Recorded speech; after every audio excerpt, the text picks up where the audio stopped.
कृष्णा कृष्ण कृष्ण हरे हरे, हरे राम राम राम हरे हरे, हरे कृष्णा कृष्ण कृष्ण हरे हरे, हरे राम राम राम हरे हरे, हरे कृष्णा कृष्ण कृष्ण हरे हरे, हरे राम राम राम हरे हरे। श्री कृष्णचंद्र भगवान की जय। जैसा कि आप सभी जानते हैं कि जन्माष्टमी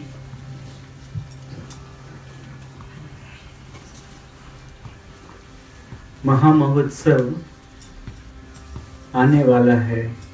अगले सप्ताह जन्माष्टमी का महोत्सव मनाया जाएगा पूरे विश्व में, और देवताओं के लोकों में भी मनाया जाएगा। तो इसी जन्माष्टमी के उपलक्ष्य में कमलकांत प्रभु और सर्वांग सुंदर स्कंद के प्रारंभ में बहुत सुंदर प्रश्न किया गया है, और एक नहीं बल्कि 10 प्रश्न किए हैं परीक्षित महाराज ने। श्रीमद् भागवतम के प्रारंभ में भी कुछ प्रश्न किए गए हैं, और वो प्रश्न किसने किए थे? वो प्रश्न किए थे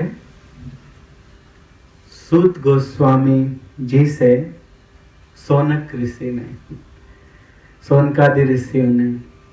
तो 6 प्रश्न किए थे जिनका उत्तर पूरी श्रीमद् भागवतम में दिया गया है।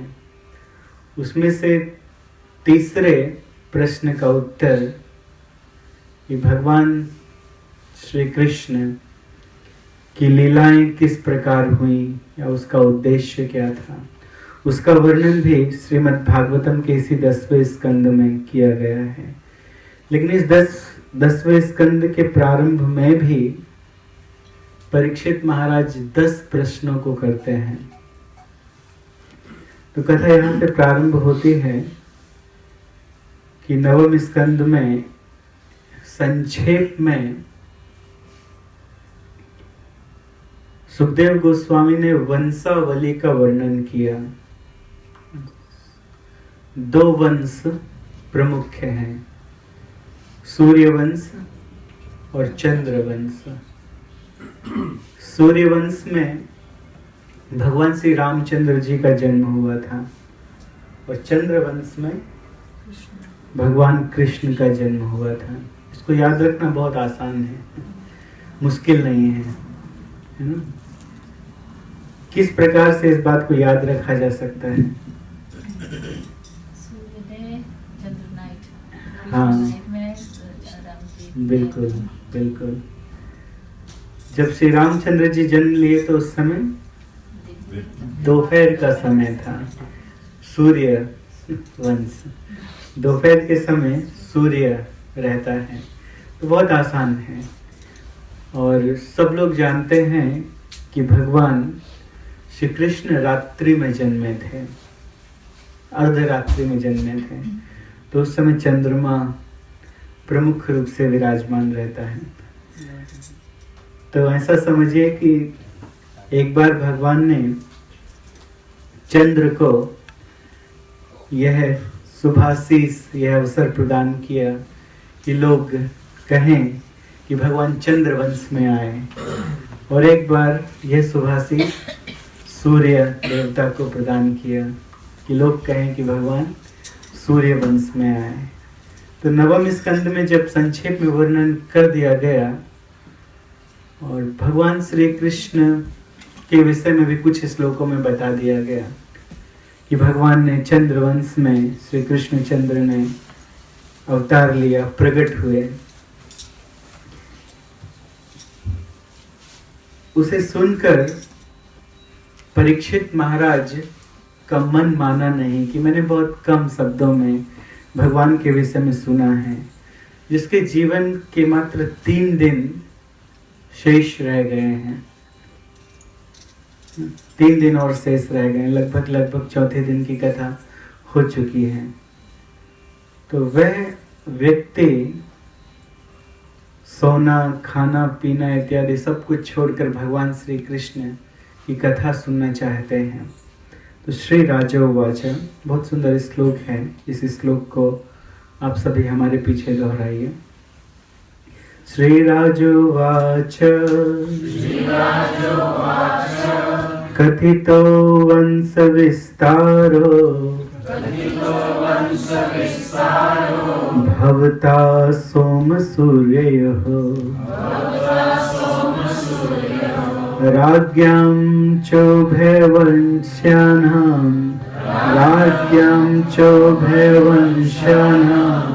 चरितं परमद्भुतम् श्रीराजोवाच कथितो वंश विस्तारो भवता सोम सूर्ययोः राज्ञां चोभयवंशानां चरितं परमद्भुतम् श्रीराजोवाच कथितो वंश विस्तारो भवता सोम सूर्ययोः राज्ञां चोभयवंशानां चरितं परमद्भुतम्।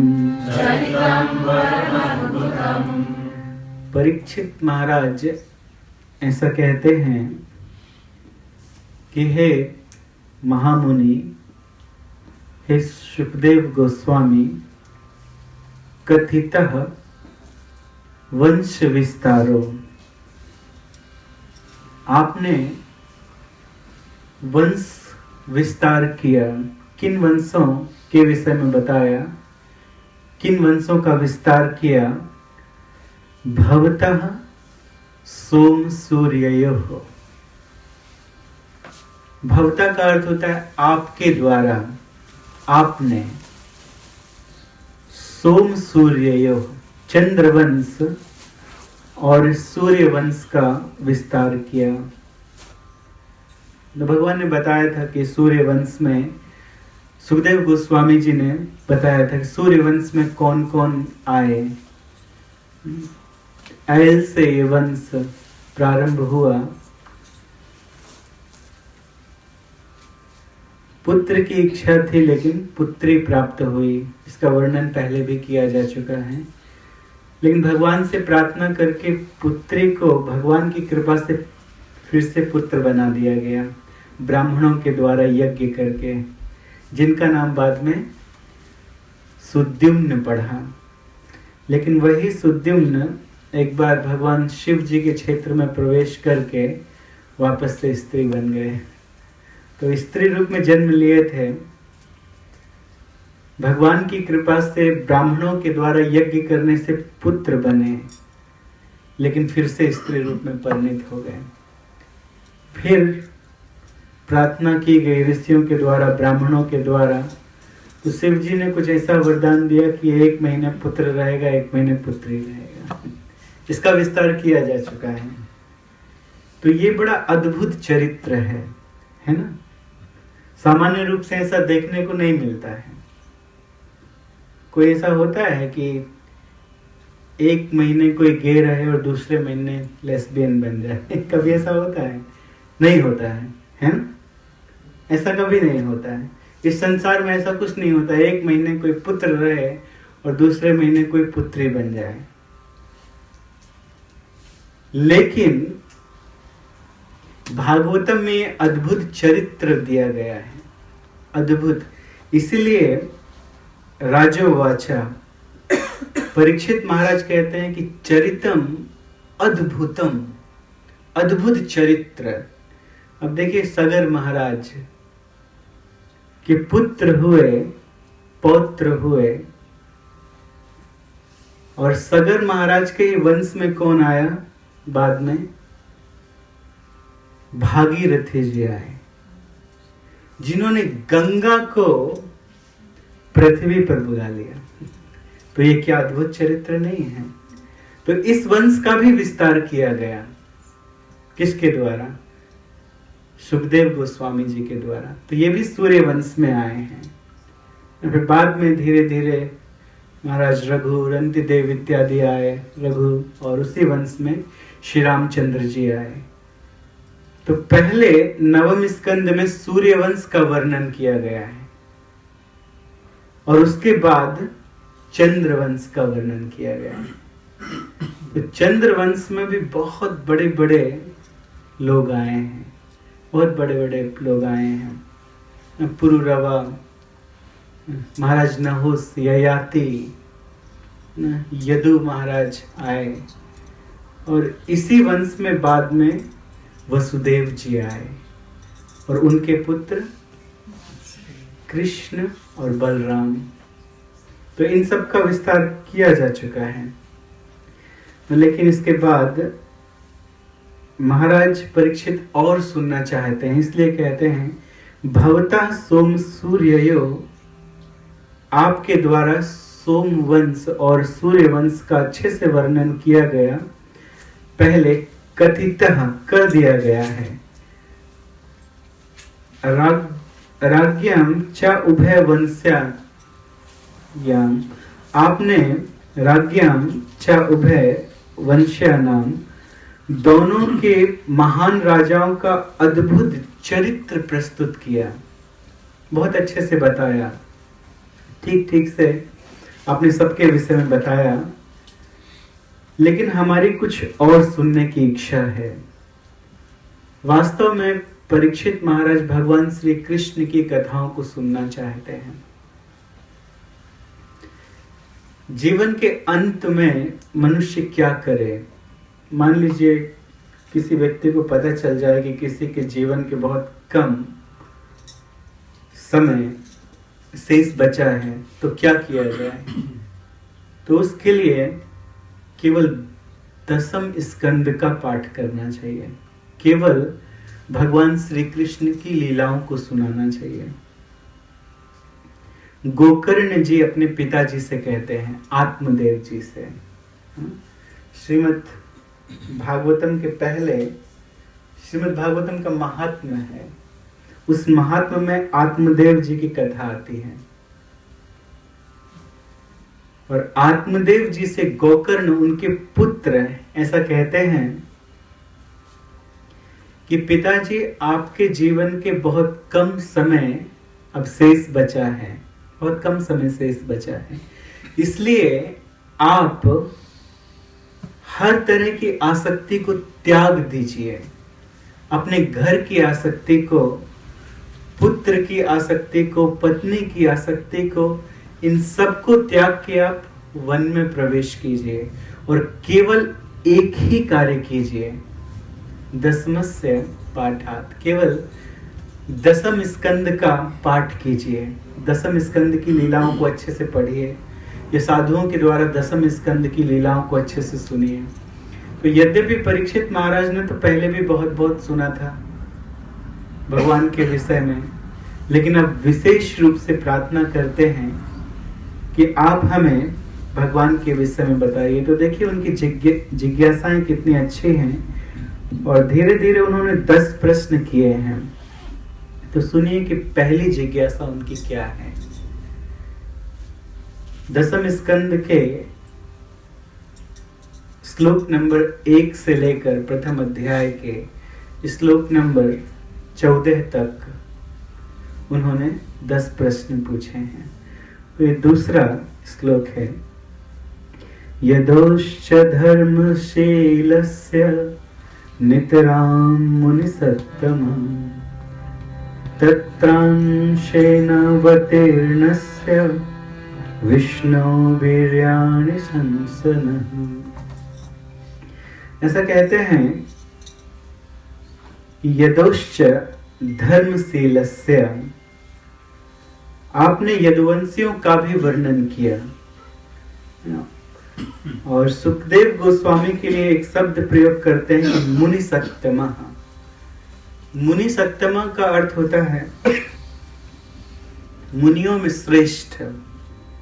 जितने भी मुनि हैं, जितने भी विद्वान हैं, जितने भी साधुगण हैं, उनमें आप सर्वश्रेष्ठ हैं, मुनियों के राजा। ऐसा कहते हैं मुनि सत्तमा, अर्थात मुनियों के राजा।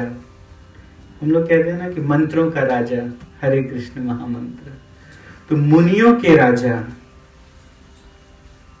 सुखदेव गोस्वामी, हे मुनियों के राजा, हे मुनिवर, हे मुनिश्रेष्ठ, आपने यदोश्च धर्मशीलस्य, आपने यदुवंश का अच्छे से विस्तार किया, अच्छे से पूरी वंशावली का वर्णन किया।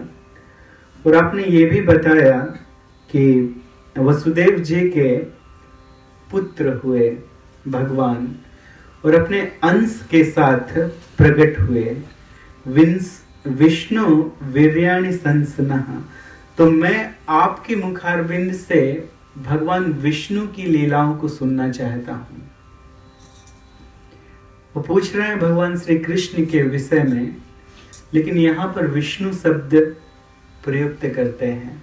तो यह प्रथम उनकी जिज्ञासा है। तत्राण सेनावतीर्णस्य, भगवान अपने अंश के साथ प्रकट हुए। और भगवान के अंश कौन हैं? बलदेव जी। भगवान के स्वरूप रूप में गोलोक वृंदावन में सबसे पहला अंश जो प्रकट होता है वो है बलदेव। तो भगवान बलराम जी के साथ प्रकट हुए, अपने अंश के साथ प्रकट हुए। और भगवान के विषय में विष्णु इसलिए भी कहा है कि विष्णु का अर्थ होता है सर्वत्र व्यापनोति इति विष्णु, जो सर्वत्र व्याप्त है, जो सभी जगह है, उसे विष्णु कहा जाता है। तो भगवान देवकी के गर्भ में किस तरह आए थे? भगवान कृष्ण वसुदेव जी के हृदय से आए थे। साधारण मनुष्य की तरह संग करके भगवान ने जन्म नहीं लिया। वसुदेव के हृदय में भगवान पहले आए और वसुदेव के हृदय से देवकी के हृदय में चले गए और देवकी के हृदय से देवकी के गर्भ में चले गए। तो जो हृदय में निवास करते हैं उनको क्या कहा जाता है? विष्णु। सर्वत्र व्यापनोति इति विष्णु, भगवान सबके हृदय में निवास करते हैं। न ईश्वरः सर्वभूतानां हृदय से अर्जुन तिष्ठति। भगवद गीता में भगवान कहते हैं कि ईश्वर सर्वभूतानां, सारे जीवों के हृदय में रहते हैं। तो सारे जीवों के हृदय में और कण कण में व्याप्त होने के कारण सर्वत्र व्यापनोति, इसलिए उनको विष्णु कहा जाता है। इसलिए भगवान कृष्ण को विष्णु कहा जाता है। तो इसलिए आप विष्णु के वीर्याणि, विष्णु के कार्यकलापों का वर्णन कीजिए। वीर्याणि का अर्थ है कि उन्होंने जो कार्यकलाप किए, और कैसे कार्यकलाप? यशस्वी कार्यकलाप, ऐसे कार्यकलाप जिनसे उनका यश त्रिलोक में फैल गया, तो उसका आप वर्णन कीजिए। इसके बाद वे कहते हैं अवतीर्य यदुर्वंशे भगवान भूत भावनः कृतवान्यानि विश्वात्मा तानि नो वद विस्तरात्। भगवान के वीर्य को सुनना चाहते हैं, भगवान के यश को सुनना चाहते हैं। कहते हैं कि अवतीर्य यदुर्वंशे, भगवान अवतीर्य, अवतीर्य। हम लोग सुनते हैं ना बारंबार इस शब्द को कि भगवान अवतार लेते हैं, भगवान का अवतरण होता है। इसका अर्थ है कि भगवान नीचे आते हैं। अवतीर्य, ऊपर से भगवान नीचे आते हैं, नीचे से नहीं आते हैं। नीचे जो लोग हैं, अतल बितल सुतल तलातल रसातल महातल पाताल, वहां कहीं से नहीं आते हैं। या गर्भोदक सागर भी नीचे है तो वहां से नहीं आते हैं, भगवान ऊपर से आते हैं। और ऊपर कौन से लोग हैं? देवी महेश हरिधाम सुतेषु तेषु, है ना? देवी का धाम है, जिनको दुर्गा इत्यादि नाम से जाना जाता है। महेश, उसके ऊपर किन किन का धाम है? महेश शिव जी का धाम है। देवी महेश हरिधाम सुतेषु तेषु, और उसके ऊपर वैकुंठ है। वैकुंठ हरिधाम सुतेषु तेषु, हरि के विभिन्न प्रकार के लोक हैं अलग अलग। नीचे अयोध्या है तो ऊपर भी अयोध्या है, हरि का धाम। यहां भगवान नरसिंह देव जी के रूप में आए तो ऊपर भी नरसिंह देव जी का एक लोक है। ऊपर एक ऐसा लोक है जिस लोक को पार्थ सारथी लोक कहा जाता है। ऊपर एक लोक है, दिल्ली जाएंगे तो दिल्ली में इस्कॉन का टेम्पल है जिसका नाम क्या है? पार्थ सारथी मंदिर। तो ऊपर भी वैकुंठ में एक लोक है जिसका नाम ही है पार्थ सारथी लोक, क्योंकि वहां भगवान लगातार भगवत गीता सुना रहे हैं और अर्जुन वहां भगवत गीता सुनते जा रहे हैं। और वहां भी सेनाएं सजी हुई हैं, सेनाएं सजी हुई हैं। उसमें द्रोणाचार्य जी, भीष्म पितामह, कृपाचार्य इत्यादि हैं और कर्ण इत्यादि भी, और सब लोग भगवान के मुखारविंद से लगातार भगवत गीता को सुन रहे हैं। तो वो भगवत गीता समाप्त नहीं हो रही है। यहाँ की भगवत गीता तो लगभग 45 मिनट में हो गई। इस पृथ्वी पर जब भगवान ने भगवत गीता सुनाई तो कितना टाइम लगा भगवत गीता सुनाने में? केवल 45 मिनट लगा। भगवान ने पूरी भगवत गीता सुना दी 45 मिनट में। हम लोग तो 45 मिनट में एक अध्याय को भी नहीं समझ पाएंगे। लेकिन अर्जुन अच्छे से संस्कृत जानते थे, तो यदि संस्कृत में कोई श्लोक बोला जाए तो वो तुरंत समझ जाते थे। ऐसा नहीं कि उसका अनुवाद अपने मन में करते थे, नहीं, संस्कृत भाषा ही थी, उनकी भाषा ही थी संस्कृत, तो उसका अनुवाद करने की आवश्यकता नहीं पड़ती थी। भगवान संस्कृत में कहते जा रहे थे, अर्जुन समझते जा रहे थे। तो 45 मिनट में पूरी 700 श्लोकों की भगवत गीता हो गई। तो जो ऊपर का पार्थ सारथी लोक है, वहां पर अनंत कोटि भगवत गीता के श्लोक हैं और अर्जुन वहां पे शाश्वत रूप से उसका रसास्वादन कर रहे हैं। भीष्म पितामह इत्यादि भी शाश्वत रूप से उसका रसास्वादन कर रहे हैं। तो जिन लोगों को भगवत गीता से प्रेम होता है, तो भगवान के पार्थ सारथी स्वरूप से प्रेम है, उनको पार्थ सारथी लोक में भेज दिया जाता है। तो अवतीर्य, भगवान ऊपर से नीचे आते हैं। और हरिधाम के ऊपर एक और धाम है, वैकुंठ के ऊपर भी, वैकुंठ में सबसे ऊपर क्या है? गोलोक धामनि निज धामनि तले च तस्य। तो गोलोक धामनि निज धामनि, उस धाम का नाम है गोलोक। और वो कैसा है? निज धामनि, निज, भगवान का अपना धाम है, निज धामनि। निज का अर्थ समझते हैं ना, अपना। जैसे आप लोग बोलेंगे कि ये माइक सिस्टम प्रभु का है, कमलकांत प्रभु का है, लेकिन अचल कृष्णदास अपना निज माइक लेके आए हैं, अपना माइक लेके आए हैं, ऐसा बोल सकते हैं। निज, निज का अर्थ है स्वयं का। तो गोलोक धामनि निज धामनि, वो गोलोक धाम भगवान का निज अपना धाम है। भगवान श्री कृष्ण वहां पे शाश्वत रूप से निवास करते हैं। अब वहां से नीचे आते हैं भगवान, तो क्या वो खाली हो जाता है? क्या उस समय गोलोक में भगवान नहीं रहते हैं? क्योंकि भगवान तो स्वयं आते हैं ना, भगवान किसी रूप को नहीं भेजते हैं, भगवान स्वयं आते हैं वहां से। ब्रह्मा जी के एक दिन में एक बार भगवान स्वयं इस पृथ्वी पर आकर जन्म लेते हैं और लीला करते हैं, भगवान श्री कृष्ण के रूप में या अपने स्वरूप में, अपने निज रूप में लीला करते हैं। तो जब भगवान यहाँ पर आ जाते हैं तो वहां पर कौन रहता है?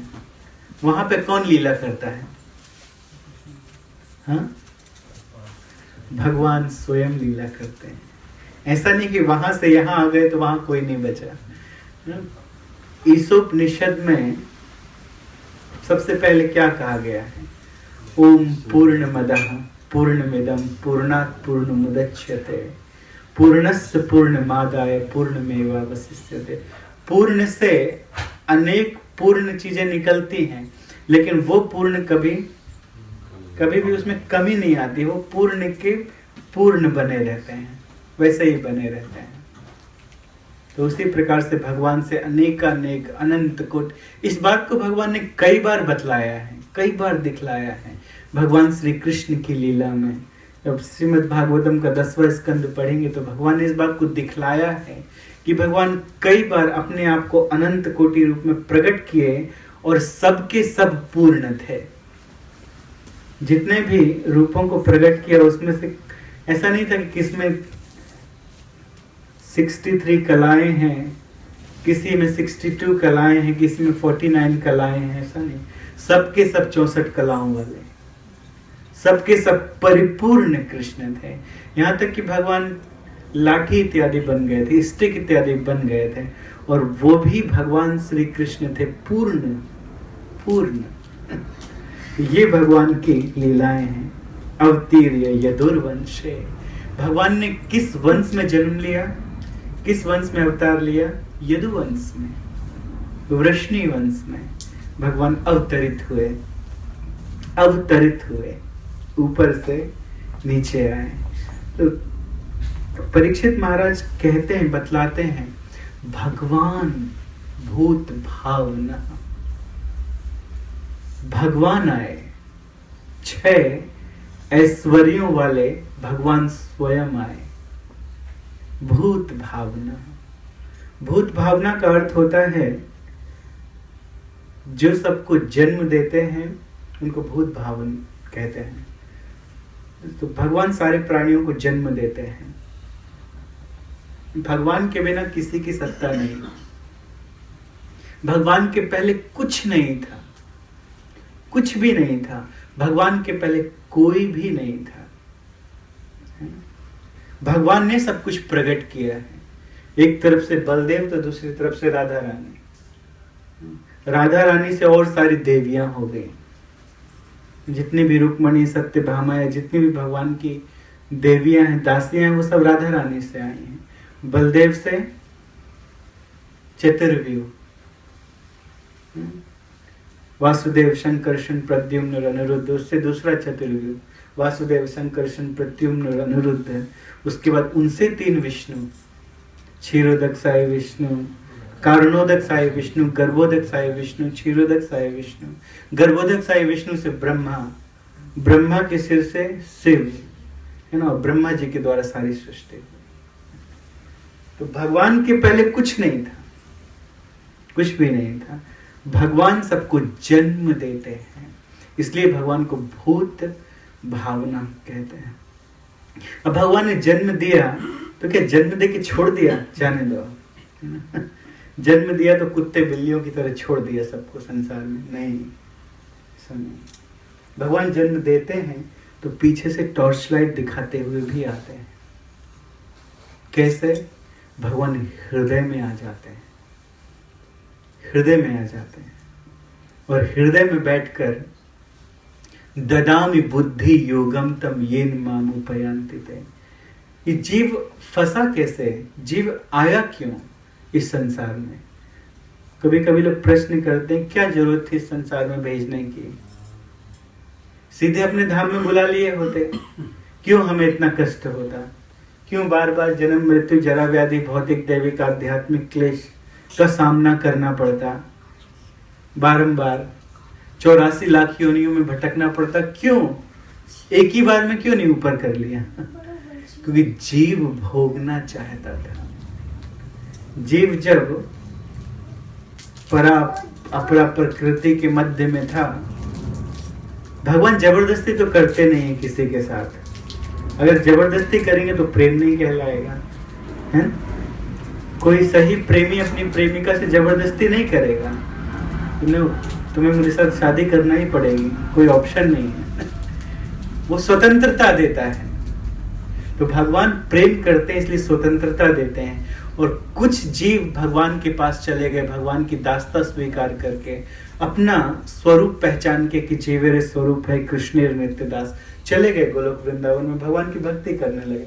और कुछ ने सोचा कि मैं स्वयं क्यों ना भगवान बनूं, तो वो इस प्रकृति में आ गए, माया में आके फंस गए, फिर वो भगवान की माया प्रकृति में।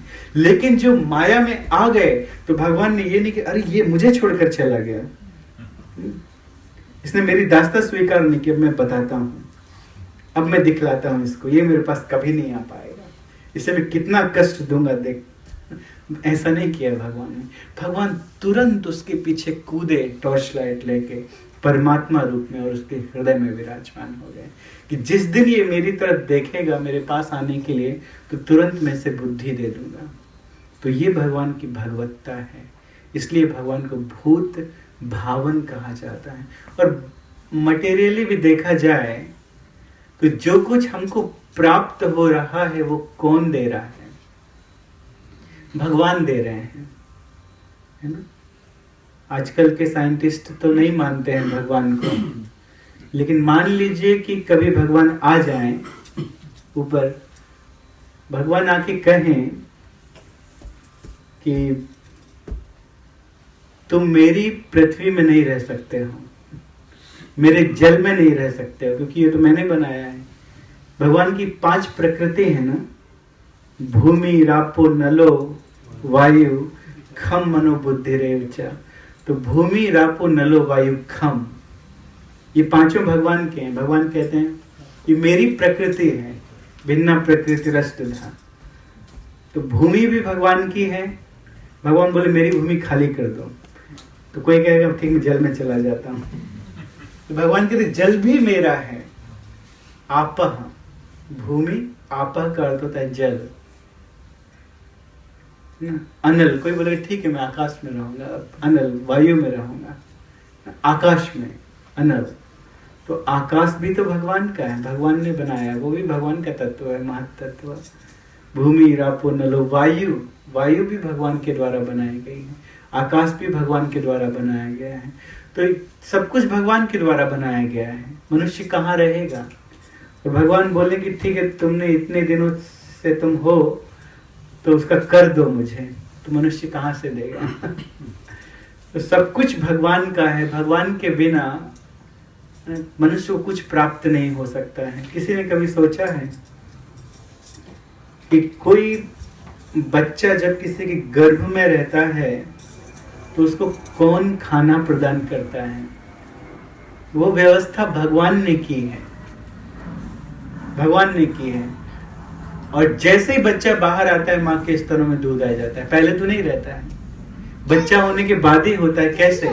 ये कौन करता है? ये कार्य कौन करता है? भगवान करते हैं, क्योंकि भगवान जानते हैं कि उस समय बच्चा वो कुछ और खा पी नहीं सकता है, और माता का दूध उसके लिए इसलिए सब तरह से पोषकता को देने वाला होता है। और जैसे बच्चे के दांत आ जाते हैं माता का दूध गायब हो जाता है। ये कौन करता है? ये भगवान करते हैं, भगवान करते हैं। तो जो कुछ भी इस भौतिक संसार में हमें वास्तव में मिल भी रहा है तो वो भगवान का। ये घर इत्यादि बना है तो भगवान की प्रकृति को लेकर ही बना है,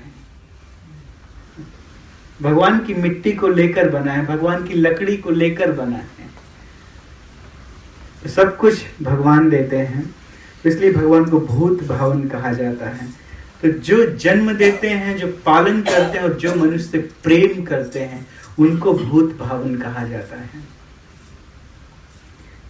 अवतीर्य यदुर्वंशे भगवान भूत भावन। और तीसरी विशेषता है कृतवान्यानि विश्वात्मा तानि नो वद विस्तरात्। तो इस श्लोक में भगवान की 3 विशेषताएं बताई गई हैं। पहली विशेषता भगवान, दूसरा भूत भावन, और तीसरी विशेषता है विश्वात्मा।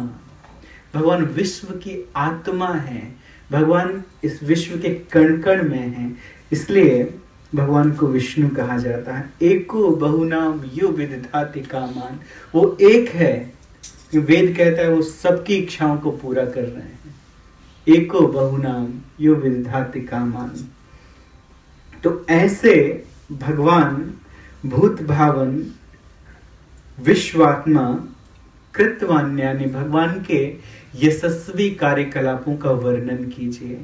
हम भगवान के यशस्वी कार्यकलापों को सुनना चाहते हैं। तानिनो वद विस्तरात, हमसे विस्तार से बताइए, जितना विस्तार से हो सकता है उतने विस्तार से हमें भगवान के विषय में बताइए। तो देखिए सुनने की कितनी उत्कंठा है,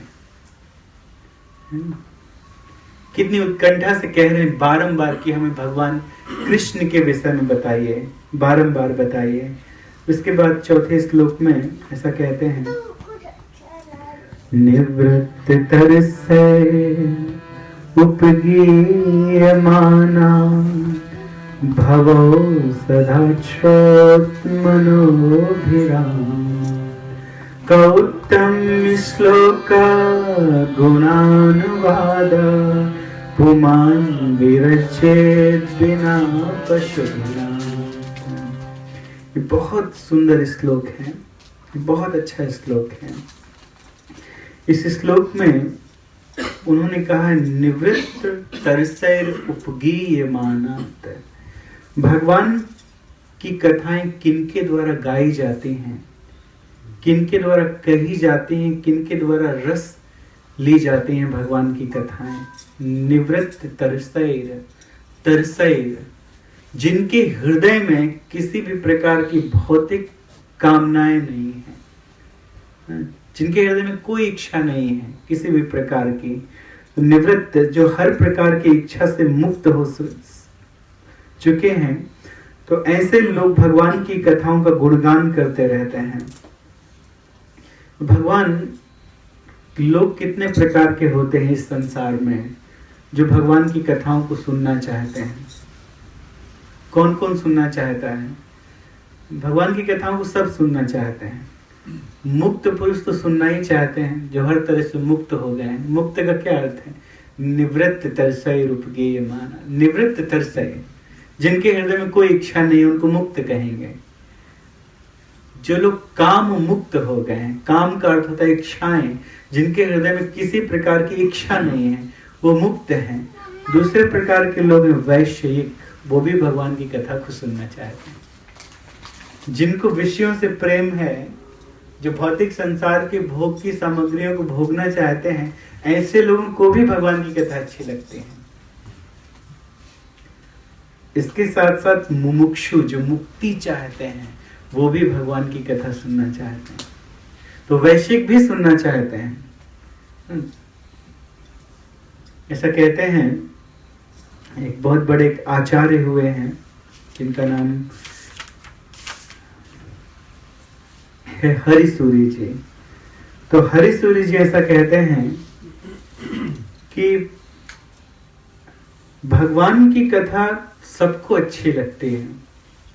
मुक्त लोग तो भगवान की कथा सुनते हैं, विरक्त लोग भी सुनते हैं, लेकिन जिन लोगों को भौतिक भोग की इच्छाएं हैं, उनको भी भगवान की कथा अच्छी लगती है। क्यों? कारण क्या है? इसका कारण क्या है कि वैश्विक लोगों को भी भगवान की कथा अच्छी लगती है? क्योंकि उसमें भगवान श्री कृष्ण का वर्णन है, इसलिए। और कृष्ण का दूसरा नाम है आनंद। तो जो भी आनंद को सुने, आनंद की कथा सुने, स्वाभाविक रूप है उसे तो अच्छा लगेगा ही, उसे तो आनंद आएगा ही। तो निवृत्त तरसय उपगीयमानात्, मुक्त पुरुषों को भी ये कथा अच्छी लगती है। तो ये कहकर परीक्षित महाराज ये नहीं कहना चाहते कि मैं मुक्त हूं। परीक्षित महाराज कहते हैं मैं तो इस संसार में बंधा हुआ हूं, लेकिन मुक्त पुरुषों को भगवान की कथा अच्छी लगती है और भगवान की कथा कहते रहते हैं। और वैश्विक लोगों के लिए भवोस औषधात, भव औषधात, भव का अर्थ होता है ये संसार जहां पे बहुत प्रकार के कष्ट हैं, और औषधात, जो लोग इस संसार में बंधे हुए हैं कई प्रकार के भोगों में, इच्छाओं में, तो उनके लिए औषधि का कार्य करती है भगवान की कथा। तो वैश्विक लोगों के लिए भी बड़ी अच्छी है। इस संसार में बहुत प्रकार के कष्ट हैं कि नहीं? कितने भी प्रकार के मनुष्य को कोई भी कष्ट रहेंगे, कोई भी कष्ट, लेकिन जैसे ही भगवान की कथा सुनेगा तो औषधि का कार्य करते हैं, उसके भौतिक दुख भी नष्ट हो जाएंगे और भगवान से प्रेम होगा, मनोभिरामात, और मन को अच्छे लगेंगे। यद्यपि ऐसा कहा गया है कि अवैष्णव मुखोद्गीर्णम पूतम हरिकथामृतम श्रवणम नैव कर्तव्यम सर्पोचिष्ठ यथा पया। शास्त्र में ऐसा कहा गया है कि जो अवैष्णव है उसके मुख से कथा नहीं सुनना चाहिए। अवैष्णव के मुख से कथा सुनना वैसा ही है जैसे किसी दूध को सर्प ने मुख मार दिया हो, मुख लगा दिया हो तो विषैला हो जाता है। पूतम हरिकथामृतम अवैष्णव मुखोद्गीर्णम पूतम हरिकथा श्रवणम ना एव कर्तव्यम, निश्चित रूप से, एव का अर्थ होता है निश्चित रूप से उनके मुंह से कथा नहीं सुनना चाहिए। तो कथा किससे सुनना चाहिए? निवृत्त तरसैर उपगीयमानात्, जो लोग भौतिक भोग की इच्छा नहीं रखते हैं या जो धन की इच्छा के बिना कथा करते हैं उनसे कथा सुनना चाहिए।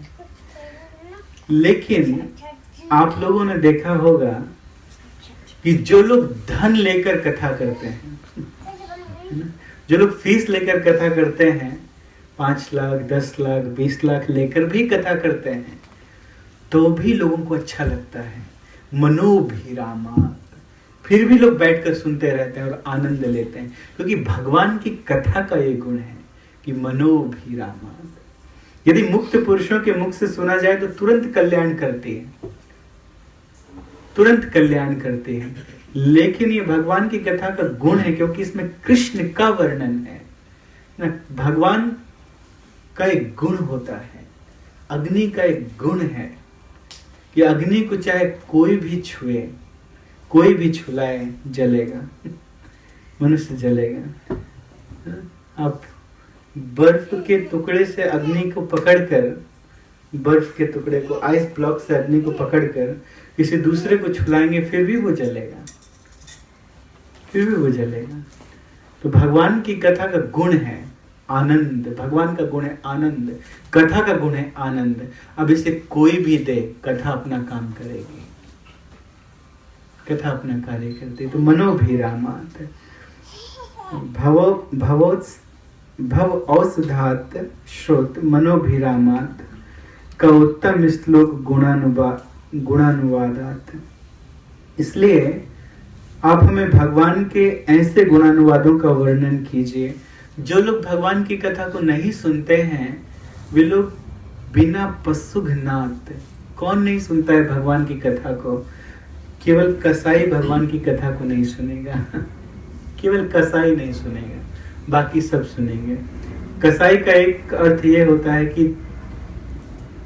कर्मकांड करने वाले जो अपनी इच्छाओं के लिए पशु की बलि देते हैं वो भी कसाई हैं।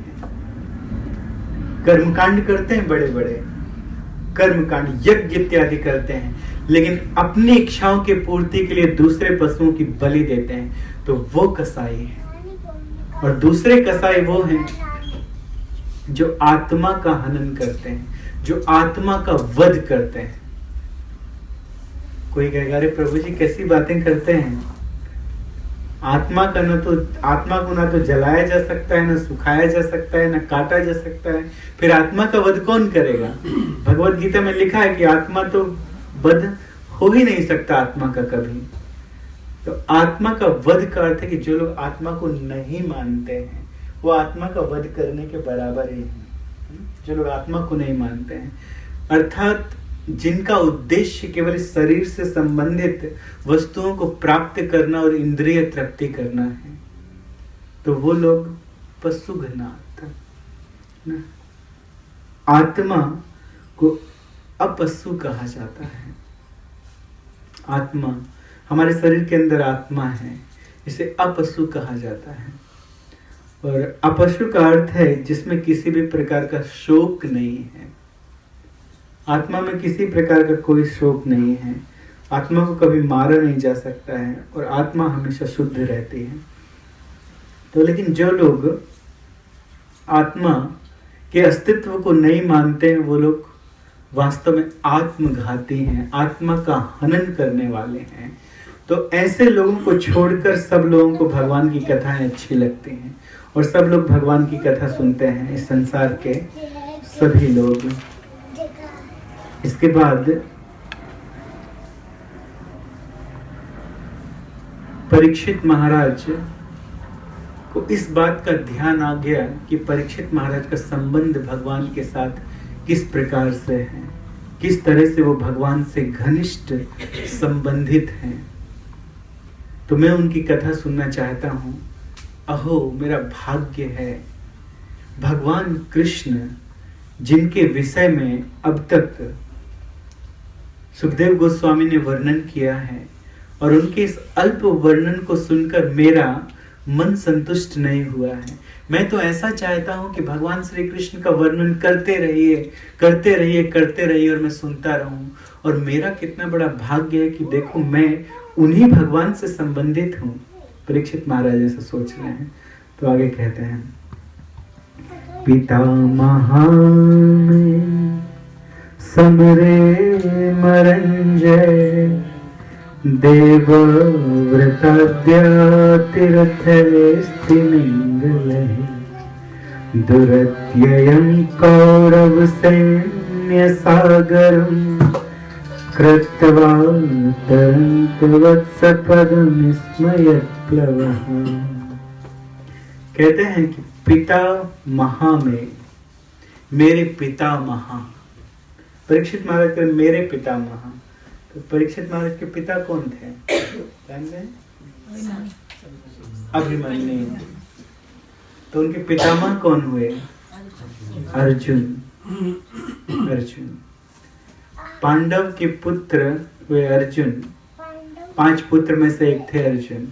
अर्जुन के पुत्र हुए अभिमन्यु, और अभिमन्यु के पुत्र हैं परीक्षित महाराज। तो परीक्षित महाराज याद करते हैं कि पिता महा में मेरे पितामह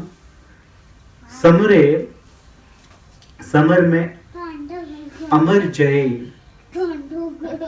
कैसे लोगों के ऊपर उन्होंने विजय प्राप्त की, ऐसे ऐसे लोगों के ऊपर विजय प्राप्त की जो मानो अमर ही थे, अमर ही थे, जिनको कोई मार नहीं सकता था। उनके ऊपर उन्होंने विजय प्राप्त की। नाम भी लेते हैं कि देवव्रता। देवव्रत किन का नाम है? भीष्म पितामह जी का नाम है देवव्रत। बहुत ही प्रतापी व्यक्ति हुए हैं जिनका नाम था देवव्रत। उनमें इतनी शक्ति थी कि उनके गुरु परशुराम जी भी उन्हें परास्त नहीं कर सकते थे। एक बार युद्ध भी हुआ था देवव्रत में और परशुराम जी में, और परशुराम जी उनको हरा नहीं पाए थे, नहीं हरा पाए थे। ऐसे प्रतापी व्यक्ति हैं जिन्हें भीष्म कहा जाता है। क्यों? क्योंकि भीषण प्रतिज्ञा कर ली थी उन्होंने अपने पिता के लिए। उनके पिता किसी स्त्री से विवाह करना चाहते थे जिसका नाम था सत्यवती, लेकिन सत्यवती के पिता की शर्त थी कि सत्यवती का पुत्र ही राज्य का राज्याधिकारी बनेगा, अन्यथा मैं आपके साथ अपनी पुत्री का विवाह नहीं करूंगा। तो शांतनु जी ने तो मना कर दिया।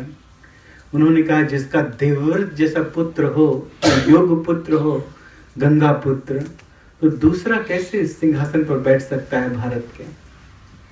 लेकिन जब ये बात पता चली देवव्रत को, तो स्वयं गए और स्वयं जाके उन्होंने प्रतिज्ञा की कि अगर आपकी ऐसी इच्छा है तो मैं प्रतिज्ञा करता हूं कि आज के बाद मैं विवाह नहीं करूंगा, मैं कभी विवाह नहीं करूंगा, मैं जीवन भर ब्रह्मचर्य व्रत का पालन करूंगा। तो भीषण प्रतिज्ञा की, भीषण।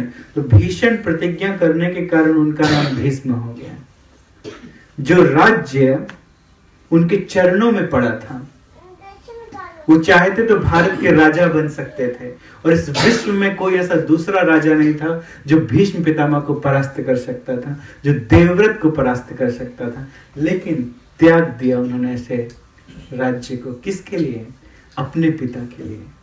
और जब ये बात महाराज शांतनु को पता चली तो उन्होंने एक वरदान दिया कि बेटा मैं तुम्हें वरदान देता हूँ कि तुम्हारी मृत्यु तुम्हारी इच्छा से होगी, अगर तुम्हारी इच्छा नहीं होगी तो तुम्हारी मृत्यु भी नहीं होगी।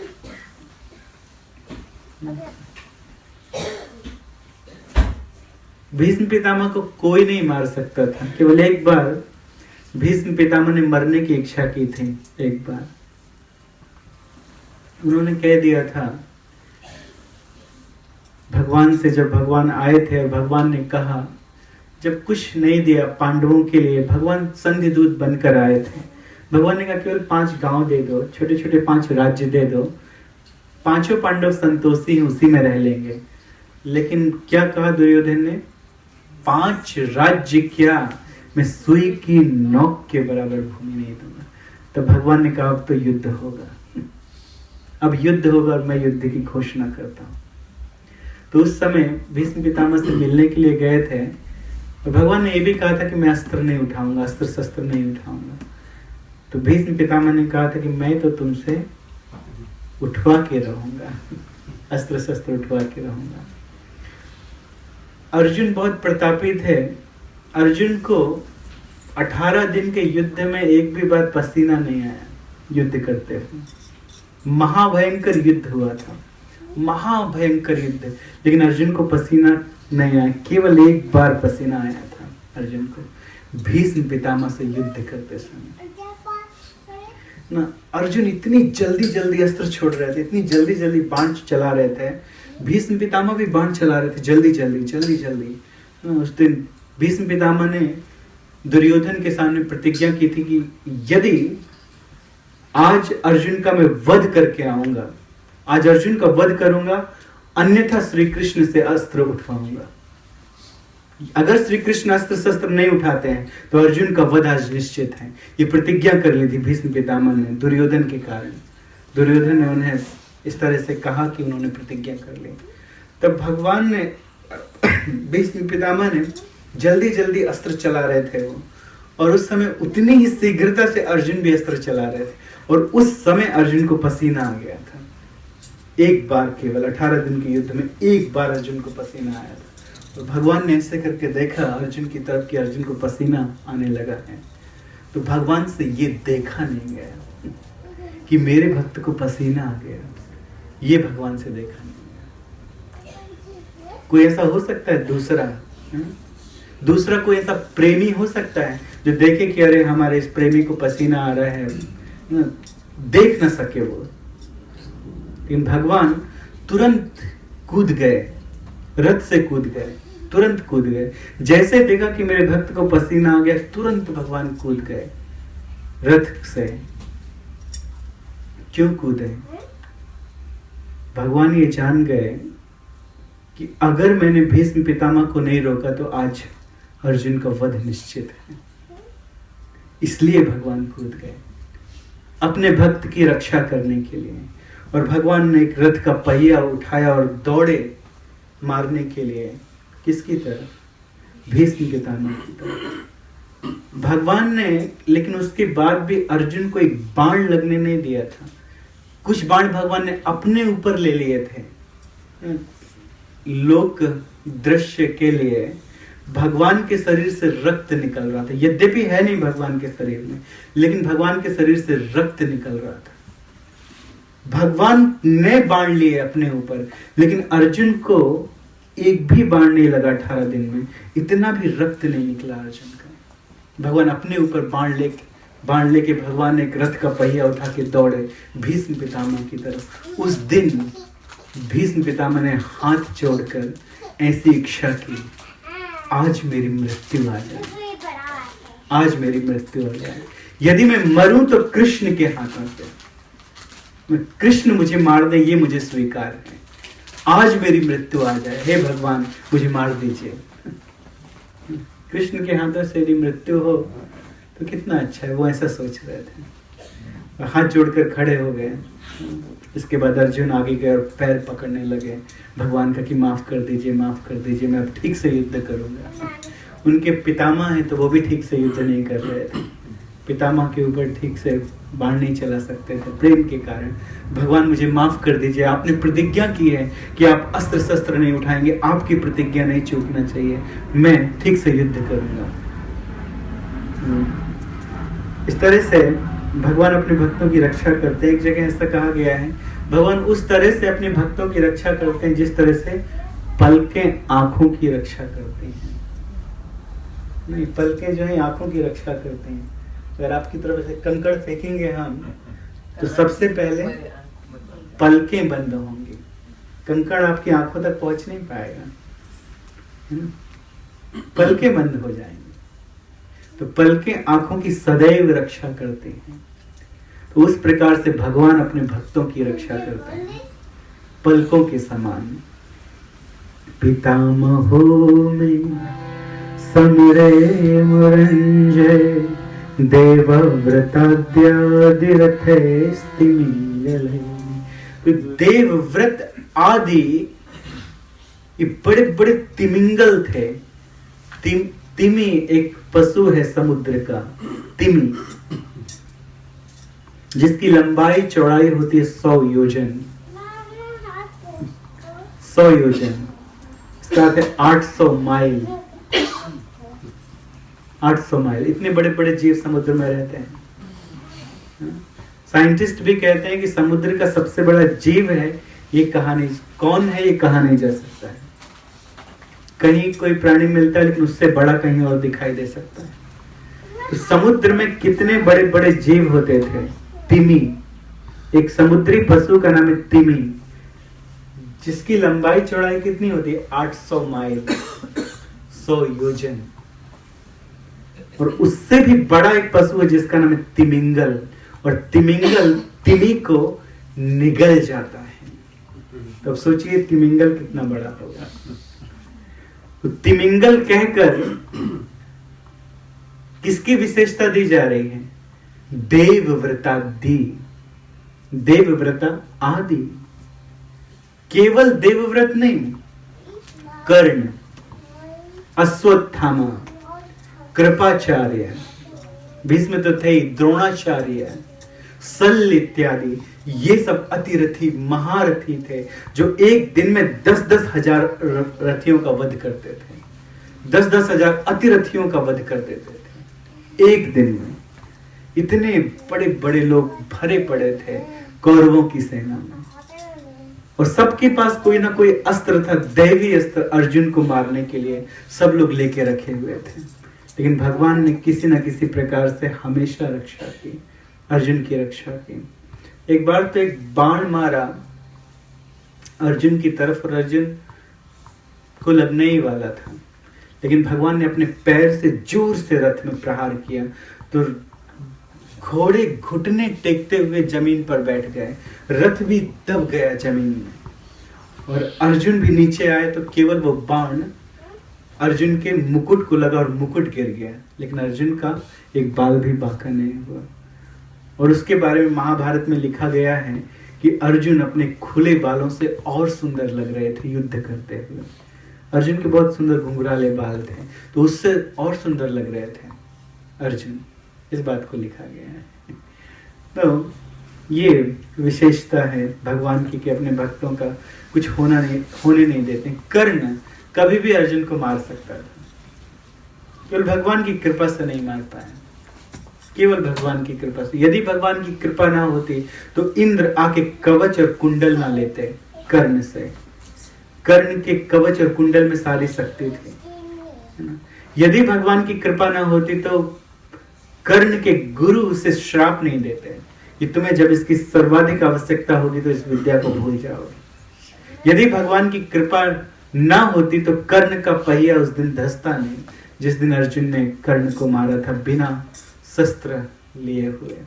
यदि भगवान की कृपा ना होती तो कुंती जाकर ये ना कहते कि हमारे 5 पुत्रों को जीवित रखना, 5 पुत्र बने रहे,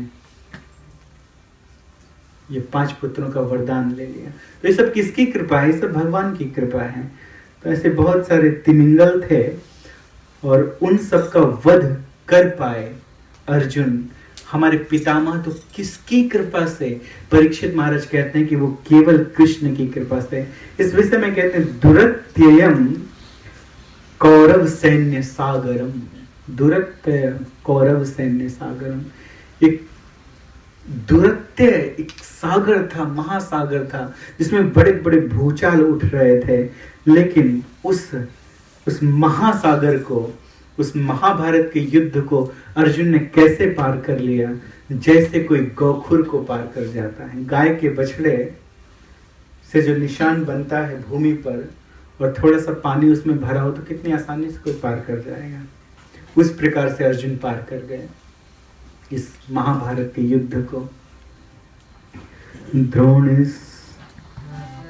द्रोणीस्त्र विपुलस्तमिदं मदंगम संतान बीजं कुरु पांडवानां जुगोप कुक्षिम गत्यात चक्रो मातुश्च मेयः शरणं गताय।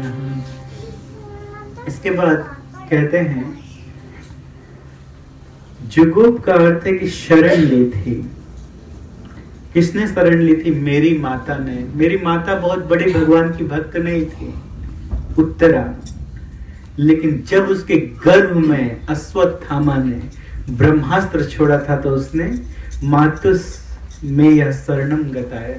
तो मेरी माता ने आपकी शरण ली, भगवान की शरण ली थी, श्री कृष्ण चंद्र की शरण ली थी, और भगवान ने रक्षा की थी। किस प्रकार से भगवान ने रक्षा की थी? कुक्षिगत आत चक्रो, भगवान अपना चक्र लेकर कुक्षी में प्रवेश कर गए थे। भगवान अपना चक्र लेकर प्रवेश कर गए थे उत्तरा के गर्भ में।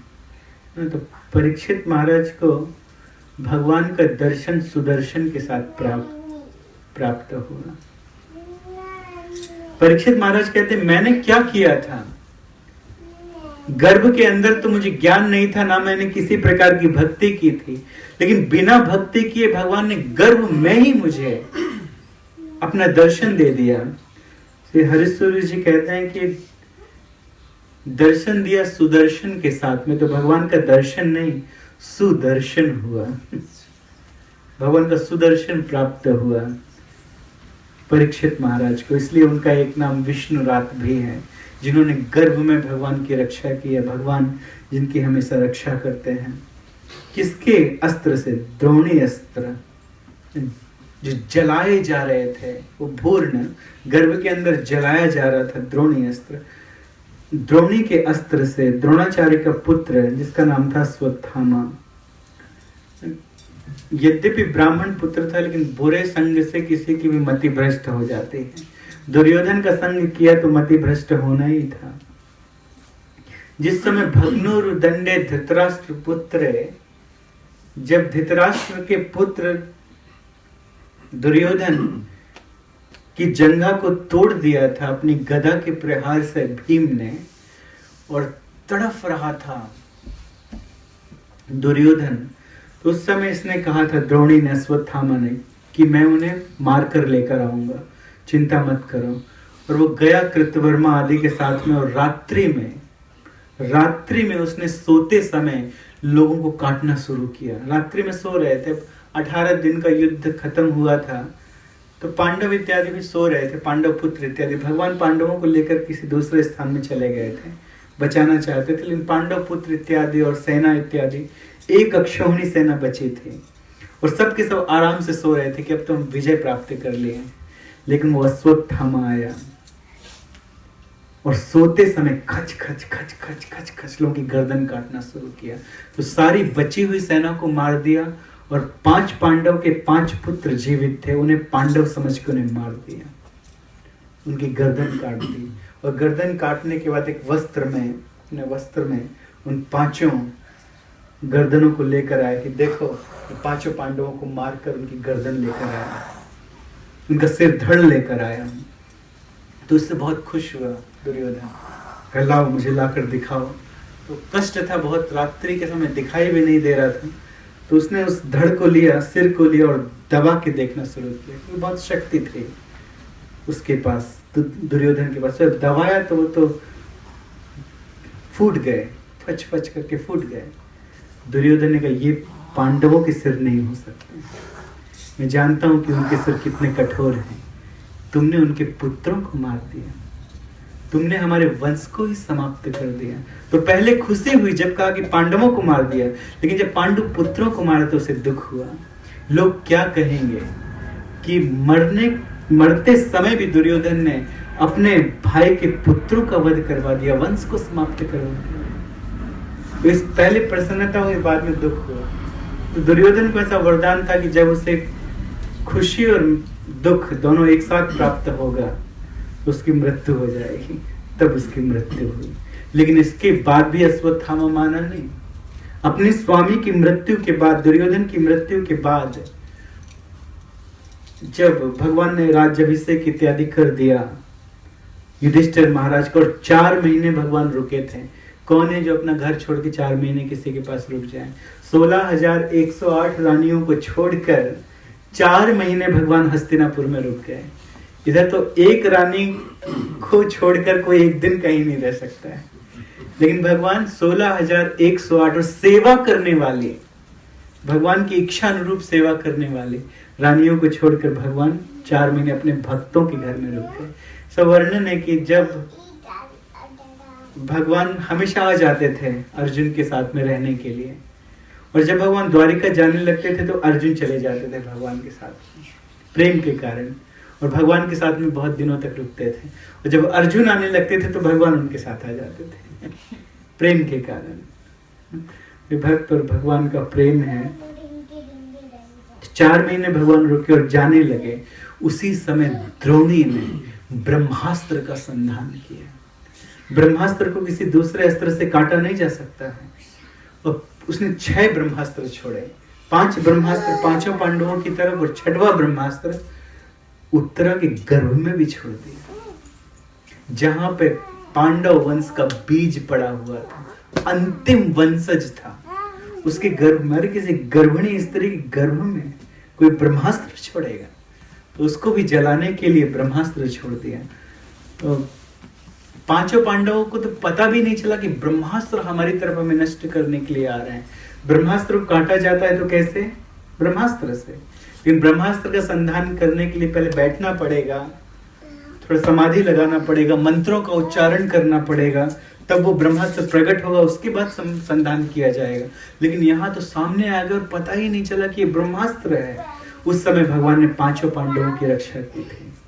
उन पांचों ब्रह्मास्त्रों को नष्ट किया और भगवान तुरंत उत्तरा के गर्भ में चले। उत्तरा दौड़ती हुई आई भगवान के पास कि भगवान मेरी रक्षा कीजिए, मेरी रक्षा कीजिए, मैं जली जा रही हूँ इस ब्रह्मास्त्र की अग्नि से, इस अस्त्र की अग्नि से। तुम्हें को दह्य माना नाम अपवर्गो संस्र से। केवल आप ही एकमात्र रक्षा कर सकते हैं हमारी, और कोई संसार में रक्षा नहीं कर सकता है। तो भगवान ने कुछ सोचा नहीं, तुरंत भगवान उसके गर्भ में चले गए अपने सुदर्शन के साथ। एक हाथ से सुदर्शन चला रहे थे, दूसरे हाथ से गदा घुमा रहे थे। भगवान की गदा का नाम है कौमुदकी, चक्र का नाम है सुदर्शन। इतना ही नहीं कर रहे थे, भगवान गर्भ का चक्कर भी लगा रहे थे। वो गर्भ तो जल चुका था मानो, लेकिन भगवान के अंदर प्रवेश करने से वापस उसमें प्राण आया और उसने भगवान का दर्शन किया। परीक्षित महाराज गर्भ में ही भगवान का दर्शन कर लिया। तो इस बात को मृत्यु के समय अपने जन्म को याद कर रहे हैं परीक्षित महाराज। 3 दिन के बाद मृत्यु होने वाली है, जन्म को याद कर रहे हैं कि कितना बड़ा भाग्य था मेरा कि मैंने अपने जन्म के समय ही भगवान का दर्शन कर लिया था, भगवान कृष्ण का दर्शन किया था। तो ऐसे भगवान की हम कथा सुनना चाहते हैं। वीर्याणि तस्याखिल देह भाजाम अंतर्बहि पुरुष काल रूपे प्रेक्षतो मृत्युम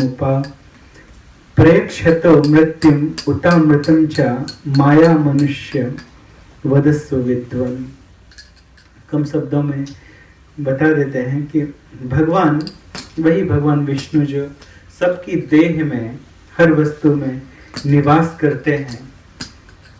कुछ लोगों की तो अंतर्दृष्टि होती है, आत्मा को समझने वाले होते हैं, शास्त्रों के मर्म को समझने वाले होते हैं, ब्रह्म को जानते हैं। भगवान उनको अपना ज्ञान देते हैं, उनकी रक्षा करते हैं। लेकिन कुछ लोगों की बही दृष्टि होती है, केवल अपने शरीर से संबंधित वस्तुओं से आसक्ति और इंद्रिय तृप्ति जिनका उद्देश्य है, उनको भी भगवान आके हरते हैं उनके प्राण, लेकिन मृत्यु रूप में। मृत्यु सर्व हर्षचाहम, हर किसी को भगवान का दर्शन होगा। भगवान को दर्शन होगा, कृष्ण भक्तों को दर्शन होगा भगवान के रूप में, कृष्ण के रूप में। और जिन्हें केवल अपने शरीर और शरीर से संबंधित वस्तुओं से प्रेम है, उन्हें किसके रूप में दर्शन होगा? मृत्यु के रूप में। मृत्यु सर्व हर्षचाहम उद्भवश्च भविष्यताम्। तो इस तरह प्रार्थना कर रहे हैं कि आप हमें भगवान की कथा सुनाइए। कम शब्दों में प्रश्न सुनिए कि क्या प्रश्न करते हैं परीक्षित महाराज। रोहिण्यास्तनयः प्रोक्तो रामः संकर्षणस्त्वया देवक्या गर्भ संबंध कुतो देहांतरं विना। पहला प्रश्न उनका बड़े भाई के विषय में है, जिसने पहले जन्म लिया है, उसके बारे में ही पहला प्रश्न होगा। तो पहला प्रश्न करते हैं कि आपने बताया नवम स्कंद में कि देवकी के गर्भ में संकर्षण आए, बलदेव जी आए, लेकिन रोहिणी के गर्भ में कैसे पहुंच गए, इस बात को सुनना चाहते हैं। इस संसार में क्या कभी ऐसा हो सकता है कि किसी के गर्भ से बच्चा निकालकर दूसरे के गर्भ में स्थापित कर दिया जाए? क्या हो सकता है? किसी एक के गर्भ से बच्चा निकाला जा सकता है, लेकिन दूसरे के गर्भ में स्थापित नहीं किया जा सकता है। अद्भुत चरित्र। तो भगवान ने ये किया। 6 पुत्रों का जब वध कर दिया कंस ने, 7वें पुत्र के रूप में कौन आए? देवकी के गर्भ में बलदेव जी आए, संकर्षण आए। तो उस समय गोलोक वृंदावन धाम में दुर्गा जी को बुलाया भगवान श्री कृष्ण ने और कहा कि जाओ और जाके बलदेव जी को देवकी के गर्भ से खींचकर, संकर्षण खींचकर और रोहिणी के गर्भ में स्थापित कर दो, और ये करने से तुम्हारी बड़ी प्रसिद्धि होगी, लोग तुम्हारी बहुत पूजा करेंगे, तुम्हारे मंदिर बनाएंगे। कई प्रकार के वरदान दिए और वो किया भी दुर्गा जी ने। तो ये पहला प्रश्न है भगवान की कथा सुनने के अतिरिक्त कि कथा में क्या सुनना चाहते हैं। भगवान की कथा तो सुनना चाहते हैं, लेकिन कथा में क्या सुनना चाहते हैं कि बिना देहांतर, देह अंतर करने के बाद कोई दूसरा जन्म लेगा या दूसरे के गर्भ में प्रवेश करेगा, लेकिन बिना देहांतर, बिना देह बदले संकर्षण देवकी के गर्भ से रोहिणी के गर्भ में कैसे चले गए, हमें ये जानने की इच्छा है। तो इसे विस्तार से बताइए। आपने बहुत बहुत संक्षेप में बता दिया, लेकिन विस्तार से हमें इसके विषय में सुनना है। दूसरा प्रश्न करते हैं, कस्मात् मुकुंदो भगवान पितुर गेहात ब्रजम गतः। कस्मात् मुकुंदो, मुकुंद मु का अर्थ होता है मुक्ति, कु का अर्थ होता है कुत्सित, जो मुक्ति को भी कुत्सित कर दे, मुक्ति के आनंद को भी जो छोटा बना दे, उनका नाम है मुकुंद। मुक्ति का जो आनंद है उसको भी वो छोटा बना देते हैं। तो कस्मात् मुकुंदो, भगवान क्यों, मुकुंद के बाद भगवान भी कहते हैं कि पितुर गेहात ब्रजम गता, क्यों वो वसुदेव जी का घर त्याग करके तो ब्रज चले गए। जन्म कहाँ लिया था भगवान ने? मथुरा में। कोई कह सकता है कि भगवान मथुरा में कंस के डर के कारण कहाँ चले गए? ब्रज चले गए, कंस के डर से। इसीलिए परीक्षित महाराज कहते हैं भगवान, भगवान को किसी का डर नहीं है। मुकुंद, मुकुंद भगवान वो अपने पिता का गृह त्याग के कहाँ चले गए? ब्रज में चले गए। इस बात को मैं विस्तार से सुनना चाहता हूँ, कैसे गए? किस प्रकार से गए, तो आगे इसके विस्तार से इसका वर्णन किया जाएगा कि किस प्रकार से भगवान गए। को वासा ज्ञात भी है सार्धम, और वहां जाके भगवान किसके साथ रहे, ज्ञात भी, उनके रिश्तेदार कौन कौन थे। ज्ञात भी का अर्थ होता है कि देह से संबंधित। देखिए इस श्लोक से ये सूचित होता है, इसी श्लोक से दसम स्कंद के प्रथम अध्याय के 9वें श्लोक में ये सूचित होता है ज्ञात भी शब्द से कि भगवान वसुदेव जी से भी संबंधित हैं और भगवान नंद बाबा से भी संबंधित हैं। भगवान देवकी के गर्भ में भी आए, लेकिन भगवान यशोदा के गर्भ से भी जन्म लिए। ये भगवान की भगवत्ता है, ये भगवान की। इसीलिए परीक्षित महाराज कहते हैं को वासा, कहाँ रहे, ब्रज में कहाँ रहे। ब्रज में भी भगवान पहले महावन में थे, गोकुल में थे, बाद में वृंदावन में आ गए। तो विस्तार से सुनना चाहते हैं आप, कहाँ रहे।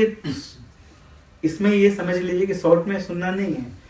पहले मानुषम आश्रित, मनुष्य के देह में आके कति वर्षानी वृष्ण भी, कितने वर्षों तक भगवान द्वारिका में रहे, कितने वर्षों तक मथुरा में रहे, इस सब बातों को ठीक से जानना चाहते हैं। तो भगवान इस संसार में टोटल लीला करते हुए 129 इयर्स थे। 11 इयर्स ब्रज में थे, 18 वर्ष 18 इयर्स भगवान मथुरा में थे और 100 वर्ष द्वारिका में थे। यह कहने का अर्थ कि इस पूरी बातों को बताइए, लीलाओं को बताइए। बहुत सारे अध्याय हैं, बहुत सारे अध्याय हैं इस दसम स्कंद में, और पूरी कृष्ण लीला को सुन लिया है इन प्रश्नों को करके। तो इन्हीं 10 प्रश्नों का उत्तर पूरे दसम स्कंद में दिया गया है। तो इस प्रकार से कत्य प्रभन प्रभो, कि उनकी कितनी पत्नियां थी, पत्नियों के बारे में भी पूछते हैं कि कितनी पत्नियां थी, तो उनके नाम भी पूछ रहे हैं फिर, और कैसे उनको जीते हैं, किस प्रकार से विवाह किए हैं, इन सब बातों को जानना चाहते हैं। एतद अन्यस्य सर्वम में 10 प्रश्न पूछने के बाद कहते हैं जो कुछ मैंने पूछा है वो भी बताइए, और जो कुछ मैं नहीं पूछ पाया हूँ वो भी बताइए। अगर मैं कुछ भूल रहा हूँ कृष्ण के बारे में सुनने से तो उसको भी बताइए। एतद अन्यश्च सर्वम में सब कुछ मुझे बताइए। मुनि कृष्ण विचेष्टितम, हे मुनि कृष्ण के कार्यकलापों के बारे में जो सर्वज्ञ हैं, और आप भी सर्वज्ञ हैं, आप सब कुछ जानने वाले हैं। भगवान में श्रद्धा रख के उन्होंने पूछा और श्रद्धा रख के वे बताएंगे भी। इसके आज पहुंचेंगे तो आज पूरी रात्रि बैठना पड़ेगा आपको। नैसाति दुख सहत छुन्माम त्यक्तोद्मपे बाधते पिबंतम तन्मुखाम भोज अच्युतम हरिकथामृतम। अब कहते हैं कि भूख को रोक पाना आसान नहीं है मनुष्यों के लिए, और मैं यहाँ बिना जल पिए बैठा हूँ। हो सकता है कि इशारा किया होगा सुखदेव गोस्वामी ने परीक्षित महाराज से कि 4 दिन बीत गए हैं, कुछ पी लीजिए, कुछ खा लीजिए, थोड़ा ब्रेक ले लीजिए। तो उन्होंने कहा नहीं, मैं जानता हूं कि मनुष्यों के लिए अपनी भूख को रोक पाना बहुत मुश्किल है, प्यास को भी रोक पाना बहुत मुश्किल है, और हमारे जैसे राजा के लिए तो और भी मुश्किल है। क्यों? राजाओं के सामने तो कई प्रकार के पकवान आते हैं खाने के लिए। जब उनके लिए भोजन बनता है तो 1-2 नहीं बनता है, कितने 56 प्रकार के भोजन बनते हैं। तो मुझे तो वैसे ही खाने की आदत है, तो बहुत मुश्किल है अपनी भूख को, प्यास को रोकना। लेकिन ये मुझे बाधा नहीं दे रही है, ना तो मुझे भूख बाधा दे रही है, ना प्यास बाधा दे रही है। अच्छा क्यों? ऐसा क्यों? इसलिए क्योंकि आपके मुखार बिंद से हम अमृतमयी भगवान की लीला का निरंतर पान कर रहे हैं। इसलिए अब जिसको अमृत मिल रहा हो उसे क्या भूख प्यास लगेगी, उसे क्या किसी दूसरी चीज का चिंतन होगा।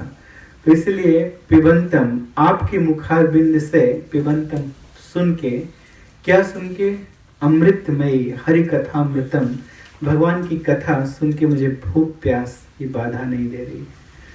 तो ये कहने के बाद, इतना कह दिया उन्होंने, इसके बाद सूत गोस्वामी ऐसा कहते हैं सौनकादि ऋषि गणों से। तो इसी कथा को परीक्षित महाराज को सुखदेव गोस्वामी सुना रहे हैं, लेकिन बाद में इसी कथा को सूत गोस्वामी जी ने सुनाया था नैमिषारण्य में सौनकादि 88,000 ऋषियों से। इसीलिए कभी कभी सूत गोस्वामी भी बोलने लगते हैं। सूत गोस्वामी कहते हैं नैमिषारण्य में स्थित ऋषियों से, विशेष करके वे कहते हैं सौनक ऋषि से कि हे भृगुनंदन, एवं निसम्य भृगुनंदन साधुवादम वैयासकी स भगवानथ विष्णुरातम। भगवान वैयासकी ने, भगवान सुखदेव गोस्वामी ने, भगवान केवल कृष्ण है लेकिन वैयासकी, सुखदेव गोस्वामी भी तो उनके ही अवतार हैं। सुखदेव गोस्वामी किसके अवतार है? साक्षात कृष्ण के अवतार है, इसलिए भी भगवान कहा गया है। और भगवान कहने का एक दूसरा अर्थ है समर्थ है, भगवान की कथा सुनाने के लिए समर्थ है, कृष्ण तत्व को जानते हैं। इसलिए कहते हैं कि वैयासकी ने विष्णु रात को अर्थात परीक्षित महाराज को साधुवाद दिया। बहुत अच्छा, बहुत अच्छे प्रश्न तुमने किए हैं, इन प्रश्नों को सुन के सबका भला होगा। तो कृष्ण चरितम, भगवान श्री कृष्ण के चरित्र को सुनकर कलि कलमस घ्नम, कली का जितना भी कलमस है वो सब नष्ट हो जाता है। कलयुग के पहले इस कथा को बताया गया है, द्वारिका युग, द्वापर युग के अंत में। तो इन कथाओं को किया है द्वापर युग के अंत में, कलयुग के पहले भगवान श्री कृष्ण ने। लेकिन ये कृष्ण की कथाएं, कृष्ण की लीलाएं जो श्रवण करता है, कहता है, मनन करता है, चिंतन करता है, तो कलयुग के सारे कलमश नष्ट हो जाते हैं। जितने कलयुग के कलमश है सबके सब नष्ट हो जाते हैं। भागवत प्रधाना, और सुखदेव गोस्वामी के लिए कहा गया है भागवत प्रधाना। सुखदेव गोस्वामी को भागवत प्रधाना क्यों कहा गया है? एक कारण तो यह है कि भागवत के अतिरिक्त सुखदेव गोस्वामी जीवन में और किसी बात को नहीं जानते। भागवत ही उनके लिए प्रधान है और कुछ प्रधान नहीं है, इसलिए भागवत प्रधाना। दूसरा, भागवत प्रधाना कहने का अर्थ है, भागवत का अर्थ होता है भगवान के भक्त, जो भगवान के भक्तों से प्रेम करते हैं, भगवान के भक्तों के लिए सर्वस्व न्यौछावर कर सकते हैं। तो परीक्षित महाराज जैसे भक्तों को जो भगवान की कथा सुना रहे हैं, इसलिए भी भागवत प्रधाना। और तीसरा भागवत प्रधाना का अर्थ ये है 12 महाजनों में भी ये प्रधान है, क्योंकि स्वयं भगवान के अवतार है। 12 महाजन, स्वयंभू नारद शंभु कुमार कपिलो मनु प्रहलादो जनको भीष्मो बलिर वैयासकीर्वयम्। ये 12 महाजन हैं, उसमें से वैयासकी ये भी प्रधान है। वैयासकी का अर्थ सुखदेव गोस्वामी, उस श्लोक में भी वैयासकी है, इस श्लोक में भी वैयासकी है। और 12 महाभागवतों के नाम बताए गए हैं, लेकिन भागवत प्रधान तो उन्होंने, और बाद में भागीरथी जी की कृपा से इस पृथ्वी को पवित्र करती है। तो एक ही नदी है गंगा, लेकिन देवलोक को पवित्र करती है, ब्रह्मलोक को पवित्र करती है और इस पृथ्वी लोक को पवित्र करती है, तीनों को पवित्र करती है। उसी प्रकार से भगवान की कथा, आपने बहुत सुंदर प्रश्न किए हैं, साधु साधु, बहुत अच्छा। मनुष्य, भगवान की कथा मनुष्य को सुनना चाहिए, सुनना चाहिए, है ना। 3 प्रकार के श्रोताओं का वर्णन है। कभी कभी हम कहते हैं 3 प्रकार के श्रोता होते हैं। एक तो होते हैं श्रोता जो प्रथम श्रेणी के हैं, जो कथा को सुनते हैं। दूसरी श्रेणी के हैं सोता, जो कथा में सोते हैं, लेकिन फिर भी कल्याण होगा क्योंकि कथा में सो रहे हैं, एटलीस्ट आए तो हैं, तो कानों में फिर भी प्रवेश कर रही है कथा।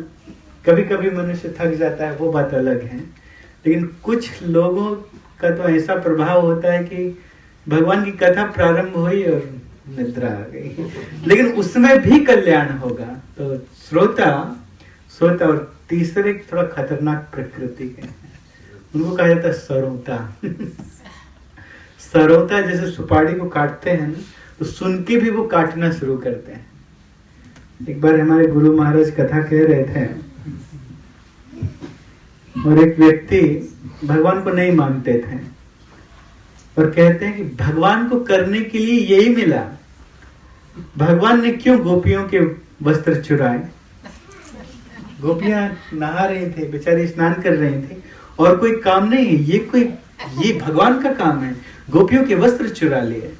इसका भी कारण है, शास्त्रिक कारण है। महाराज चाहते तो उत्तर दे सकते थे, लेकिन महाराज ने कहा आपने इस बात को तो सुना है कि गोपियों के वस्त्र चुराए भगवान ने, लेकिन क्या आपने ये नहीं सुना कि द्रौपदी का चीर बढ़ा दिया?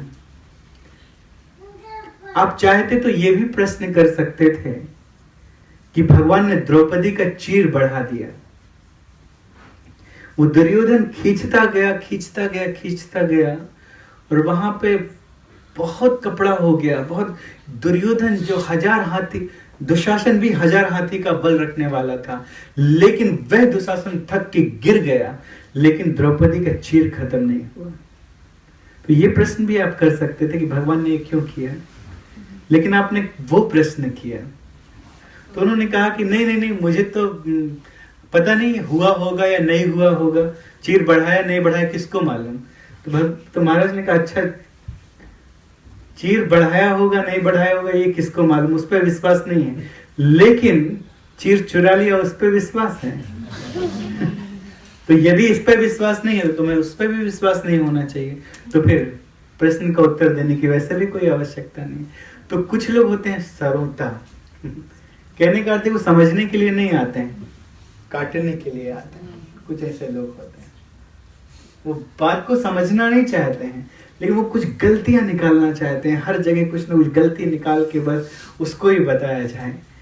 लेकिन शास्त्र कहता है कि यदि भगवान की कथा सुनते हैं, यदि ना भी सुने, पता भी चल जाए कि कहीं भगवान श्री कृष्ण की कथा हो रही है, तो प्रशंसा करना चाहिए।